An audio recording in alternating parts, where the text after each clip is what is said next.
What do you say when you meet a friend? Well, listen to this conversation and repeat after me. You can start a conversation by saying, "Hey there." Then he says, "Hi." Then you say, "How are you?" Then he replies, "I'm fine, you?" And you here means, "What about you?" Here you could reply saying, "Not bad," which means I'm good. And then he says, "Glad to hear that," which means I'm happy to hear that. And after finishing the conversation, you can close it by saying, "See ya," or "See you."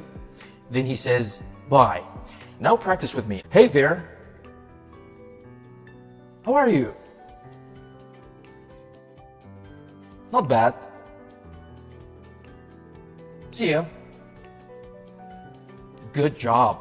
These phrases are really important, guys. You need to practice them. And let me know if you like the video so that I can upload more real conversations like this. Thank you for watching. See ya. Hello, guys. How are you? How to greet people in Eid?